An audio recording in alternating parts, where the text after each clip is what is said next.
जय हिंद सब लोग को। कहाँ तक बताए थे बाबू? कल हम आप लोग को मरुस्थल बताए थे, जरा आप फटाक से बताइए तो इस मरुस्थल का नाम क्या है? ये वाला डेजर्ट का नाम बता दीजिए।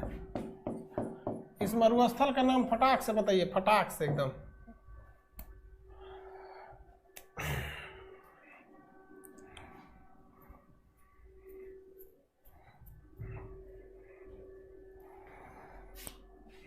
कालाहारी मरुस्थल, ये पेंटागोनिया मरुस्थल, ये अटाकामा मरुस्थल, नामी एरिजोना, ये सारा यूरोप में एक भी मरुस्थल नहीं है। घास के मैदान भी सब समझा दिए थे। घास के मैदान आप लोग नक्शा में भरे हैं कि नहीं भरे? सब लोग सादे नक्शा में घास का मैदान भरे हैं या नहीं भरे? सादा नक्शा में घास का मैदान भरे हैं या नहीं भरे हैं? फटाफट बताएंगे। हाँ कह रहे लोग, हाँ भरे हैं सर जी। भाई जब भरे हैं अच्छी बात है, चलिए ध्यान से देखते हैं अब आगे। अब हमें आज आपको क्या बताना है? प्रोटोकॉल। देखिए घास के मैदान के बाद अगला टॉपिक क्या है? देखिए तो मटेरियल में अगला टॉपिक क्या है? मरुस्थल। तो घास के मैदान में भर लिए तो लास्ट में एक रिमार्क लिखा होगा। आप घास में सब भर दिए? कौन सा घास के मैदान में एक भी पेड़ नहीं पाए जाते हैं, वृक्ष नहीं पाए जाते हैं? कौन से घास के मैदान में? कौन से घास के मैदान में एक भी वृक्ष नहीं पाए जाते हैं?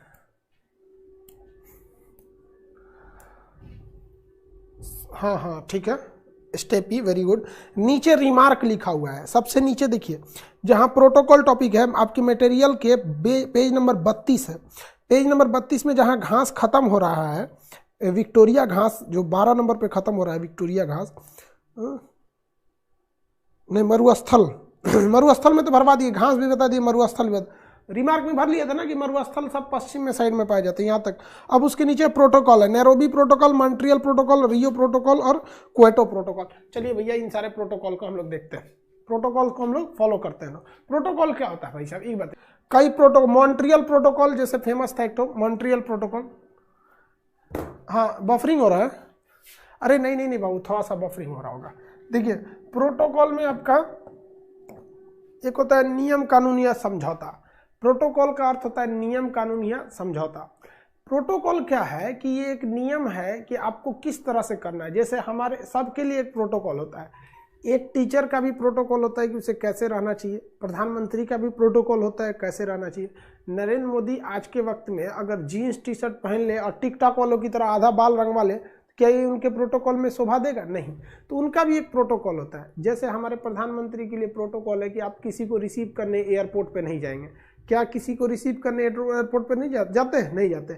लेकिन अगर कोई खास मेहमान आ जाता है या किसी को देश के प्रति इंप्रेस करना रहता है तो भी क्या मोदी जी प्रोटोकॉल तोड़ के एयरपोर्ट चले जाते हैं। सी जिनपिंग को रिसीव करने मोदी जी यहाँ चल गए थे अहमदाबाद, बताइए क्या सिला दिया। शेख हसीना आई थी तो इनको रिसीव करने दिल्ली एयरपोर्ट पे गए थे। तो ये तो अच्छी बात है कि हमारा पड़ोसियों से संबंध अच्छा रहना चाहिए, क्योंकि पड़ोसी ही सबसे पहले काम आते हैं। तो कभी कभी प्रोटोकॉल तोड़ दिए जाते हैं। आप अक्सर न्यूज में सुनते होंगे प्रोटोकॉल तोड़ दिया गया। प्रोटोकॉल का मतलब जो नियम कानून शर्तें रखी गई हैं उन्हें तोड़ देना, इसी को क्या कहते हैं? प्रोटोकॉल। समझ आ गया ना? बफरिंग कर रहा है क्या जी? अरे नहीं कर रहा है, ठीक तो है।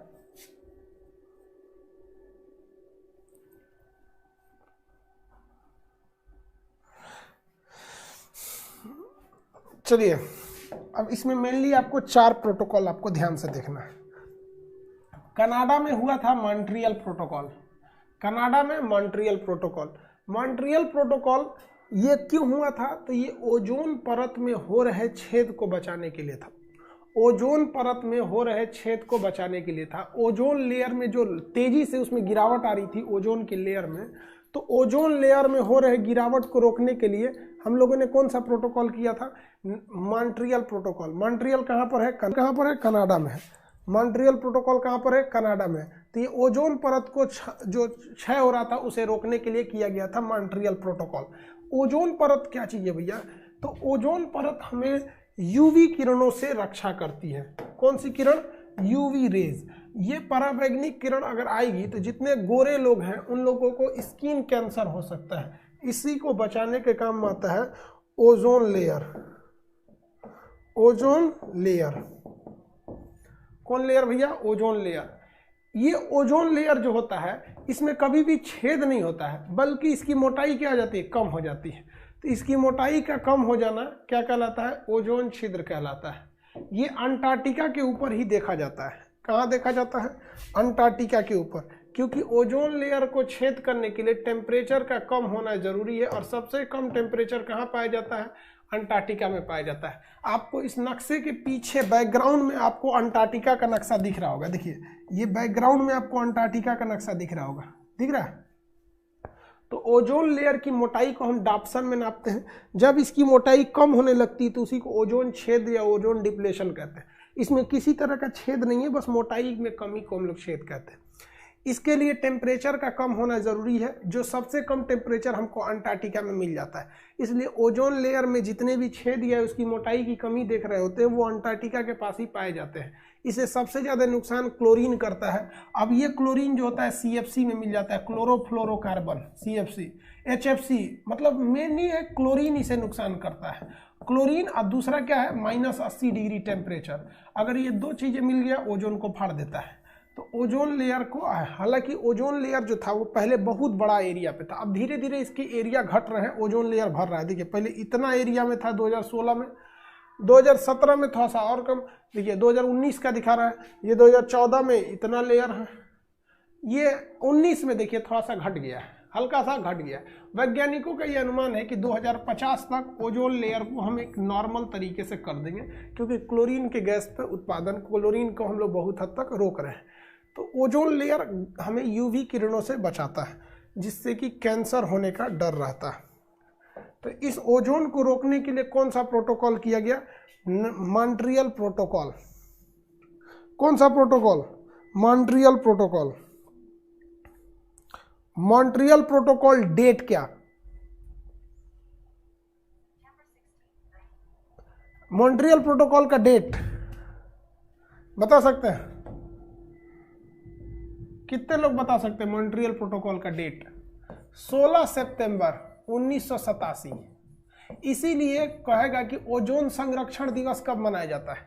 तो 16 सितंबर को मनाया जाता है, क्योंकि इसी दिन हुआ था मॉन्ट्रियल प्रोटोकॉल।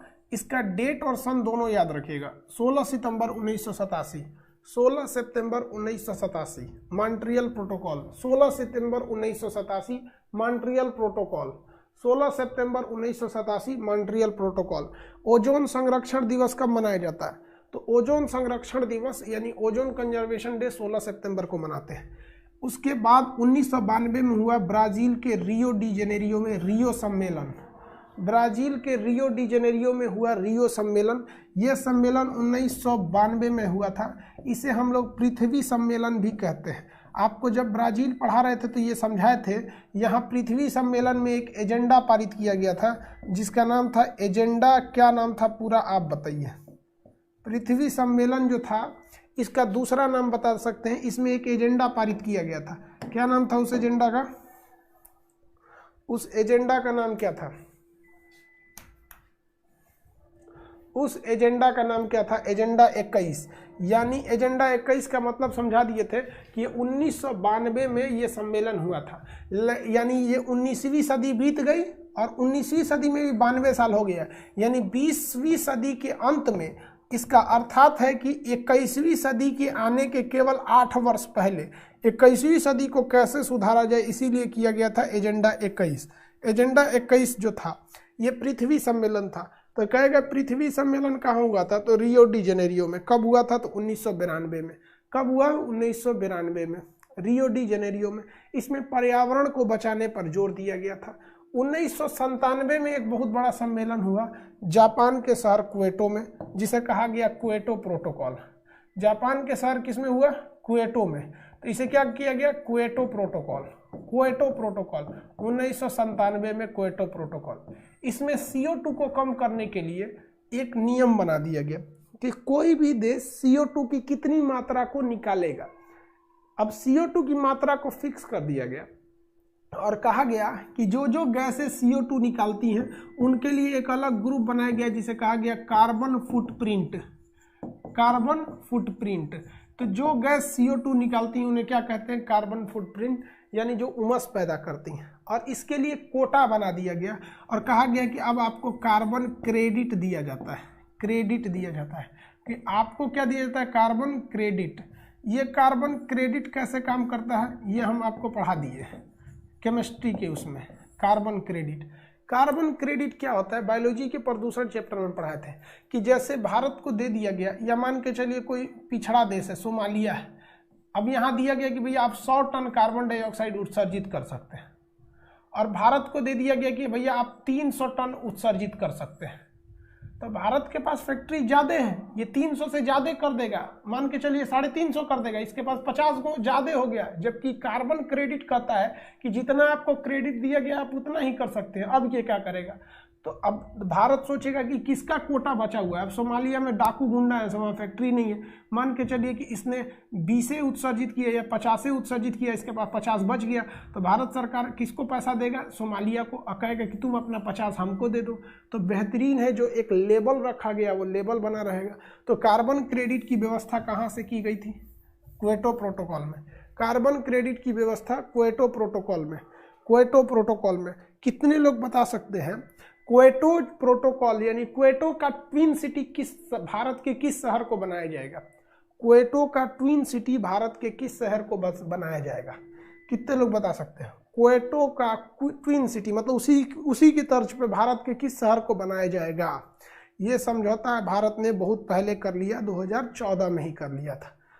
तो बताइए किसे बनाया जाएगा, वाराणसी। वेरी गुड, मोदी जी का चुनावी एरिया जो है, लोकसभा क्षेत्र है, संसदीय क्षेत्र, उसे बनाया जाएगा क्योटो के तर्ज पर। क्योटो एक धार्मिक जगह है और बनारस भी धार्मिक जगह, बहुत कंजस्टेड है बनारस, बहुत पुरानी शहर है। तो जो भी पुराने शहर मिलेंगे आपको बहुत ही कंजस्टेड मिलेंगे, और जितने नए शहर बसाए गए हैं वो थोड़ा फैल के मिलेगा। नोएडा एकदम बेहतरीन शहर, कोई जाम लगने का सवाल ही नहीं पैदा होता। चंडीगढ़ वाह वाह वाह वाह, धोलेरा स्मार्ट सिटी 1 नंबर हो जाएगा, पुणे, सिकंदराबाद, ये सब। लेकिन जो पुराने शहर हैं जैसे काशी, भैया काशी बहुत पुराना शहर है। मगध आजे का था, पटना का पुराना एरिया में घुस जाएंगे। वो नया वाला जो R block, boring road, Digha, Pataliputra, आज न बसे हैं लोग, जुम्मा 8 दिन हो गया, वरना दिन में उधर कोई नहीं जाता था, पटना का कचरा फेंकाता था, वरना पटना के पुराने एरिया में आ जाएंगे। इतना